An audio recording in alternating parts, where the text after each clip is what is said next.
പണമില്ലാതെ ഒരു പാർട്ടിക്കും നിലനിൽക്കാൻ സാധിക്കില്ല. തെരഞ്ഞെടുപ്പ് ബോണ്ടിന് പിന്നിൽ നല്ല ഉദ്ദേശ്യം. പണമില്ലാതെ ഒരു രാഷ്ട്രീയ പാർട്ടിയുടെ പ്രവർത്തനങ്ങളും നടത്താൻ സാധിക്കില്ലെന്ന് കേന്ദ്ര ഗതാഗത വകുപ്പ് മന്ത്രി നിതിൻ ഗഡ്കരി. സുപ്രീം കോടതി അടുത്തിടെ റദ്ദാക്കിയ തെരഞ്ഞെടുപ്പ് ബോണ്ട് 2017 കേന്ദ്ര സർക്കാർ നല്ല ഉദ്ദേശത്തോടു കൂടി കൊണ്ടുവന്നതാണെന്നും അദ്ദേഹം പറഞ്ഞു. സുപ്രീം കോടതി ഈ വിഷയത്തിൽ കൂടുതൽ നിർദ്ദേശങ്ങൾ നൽകുകയാണെങ്കിൽ രാജ്യത്തെ എല്ലാ രാഷ്ട്രീയ പാർട്ടികളും ഒരുമിച്ചിരുന്ന് ചർച്ച നടത്തണമെന്നും നിതിൻ ഗഡ്കരി പറഞ്ഞു. കഴിഞ്ഞ ദിവസം ഗാന്ധിനഗറിൽ നടന്ന ഒരു വാർത്താ സമ്മേളനത്തിൽ സംസാരിക്കുകയായിരുന്നു അദ്ദേഹം. അരുൺ ജെയ്റ്റ്ലി കേന്ദ്ര ധനമന്ത്രിയായിരുന്ന സമയത്ത് താനും തെരഞ്ഞെടുപ്പ് ബോണ്ട് ചർച്ചകളിൽ ഭാഗമായിരുന്നു.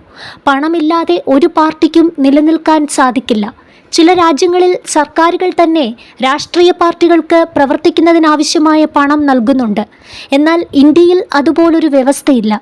അതിനാലാണ് തെരഞ്ഞെടുപ്പ് ബോണ്ട് പോലുള്ള കാര്യങ്ങൾ ഇന്ത്യയിൽ നടപ്പിലാക്കിയത്. നിതിൻ ഗഡ്കരി വ്യക്തമാക്കി. രാജ്യത്ത് തെരഞ്ഞെടുപ്പ് ബോണ്ട് കൊണ്ടുവന്നതിൻ്റെ പ്രധാന ലക്ഷ്യം എന്തെന്നാൽ പാർട്ടികൾക്ക് തെരഞ്ഞെടുപ്പ് സമയങ്ങളിൽ പ്രവർത്തനം നടത്തുന്നതിനായി പണം കണ്ടെത്താനാണ്. പക്ഷേ പണം നൽകുന്ന വ്യക്തികളുടെ പേരും മറ്റ് വിവരങ്ങളും വെളിപ്പെടുത്താറില്ല. കാരണം രാഷ്ട്രീയ പാർട്ടികളുടെ അധികാരം മാറുമ്പോൾ പ്രശ്നങ്ങൾ ഉണ്ടാകാൻ സാധ്യതയുള്ളതിനാലാണ്.